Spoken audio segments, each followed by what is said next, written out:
আসসালামু আলাইকুম। সাধারণ পাকশাক থেকে আমি তাসলিয়া বলছি। কেমন আছেন আপনারা সবাই? আমি আলহামদুলিল্লাহ অনেক ভালো আছি। তো আজ আপনাদের সাথে দুটো রেসিপি শেয়ার করতে আসছি মাহে রমজান উপলক্ষে, যেন রমজানে কাজগুলা একটু এগিয়ে রাখতে পারেন। যদি আপনাদের ভালো লাগে তাহলে প্লিজ একটু লাইক কমেন্টস করে ফুল ভিডিওটা দেখে যাবেন। তো ওই যে আমি এখানে টমেটোর টক রান্না করব। এই টমেটোর টক আমাদের ঘরের সবার অনেক পছন্দ। এটা ভাত দিয়ে খেতে অনেক শান্তি লাগে। তো আমরা রমজানে যেহেতু সারা দিন রোজা রেখে একটু ঠান্ডা জিনিস খেতে পারলেই ভালো লাগে, পেটের জন্য ভালো, শরীরের জন্য ভালো। তো আমরা চাইলে এই রেসিপিটা আগে থেকে রেডি করে রাখতে পারি। তো এখানে আমি রমজানের জন্য কিছু টমেটো টক করে রাখবো আগ থেকে, যেন আমি ওই সময় ঝটফট এটা রান্না করে ফেলতে পারি।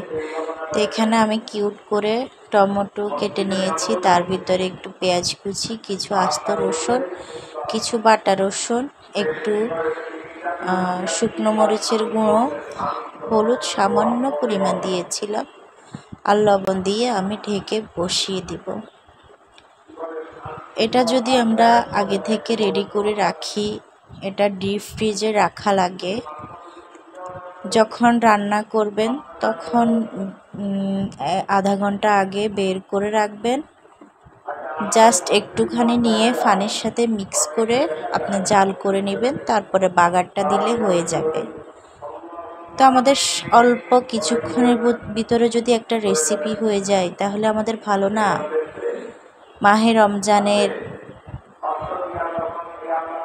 কাজ থেকে একটু সময় তো বাঁচলো, সে সময়টা আমরা ইবাদতে কাটাতে পারি। তো এই যে আমার টমেটোটা একদম সিদ্ধ হয়ে গিয়েছে, আমি ঘুটুনি দিয়ে করে নিয়েছি। আর যেটা আমি ডিপে রেখে সংরক্ষণ করব সেটা আমি বক্সে নিয়েছিলাম। এখন ঠান্ডা করে আমি ডিপে রেখে দিব। তো সেম এই যে ডিপ থেকে বের করে এরকম পানির সাথে মিক্স করে আমরা একটু রান্না করে নিলেই হয়ে যাবে। তো এই যে এটা আমি ডিপে রেখে দিব। এইভাবে আমি রমজানের জন্য এই টমেটো টক বা ডালটা আমি সংরক্ষণ করব। এটা ঝটফট বের করে রান্না করে ফেলতে অল্প সময় লাগবে। তো এই যে এদিকে আমি একটু রান্না করে দেখিয়ে দিচ্ছি। তো এটা অনেকক্ষণ একটু বলক আসছিল, তারপরে আমি বেশ কিছু ধনিয়া পাতা দিয়ে দিয়েছি।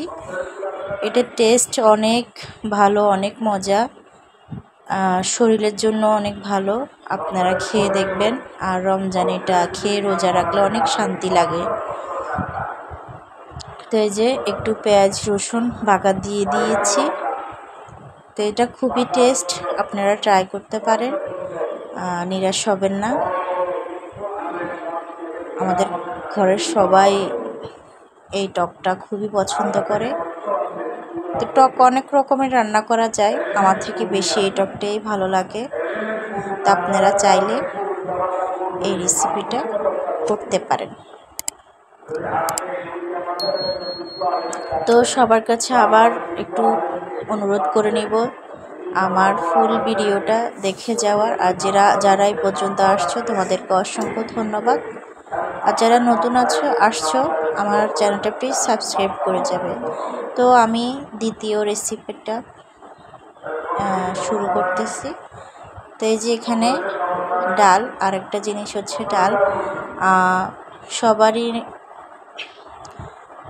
ডাল জিনিসটা পছন্দ।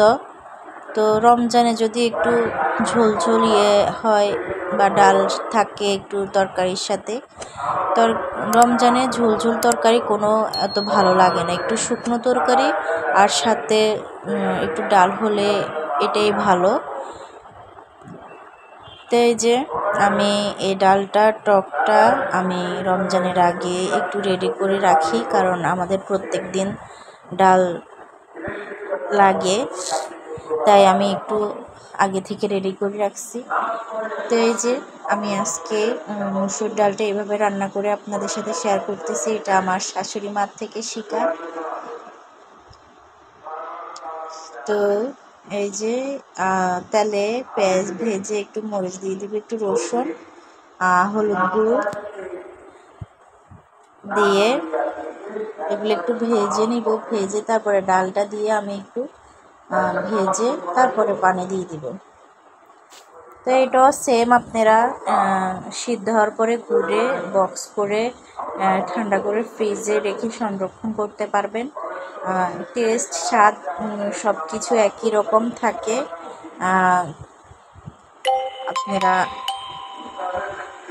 অবশ্যই জানেন, নতুন করে বলার বা শোনার কিছু নেই, তবু আমি আমারটা শেয়ার করতেছি। তো এই যে আমি একটু এদিকে ভাজি করে নিয়েছি। ভাজি এবারে আমি পানি দিয়ে দিব, যতটুকু সিদ্ধ হতে লাগে ততটুকু পানি দিব।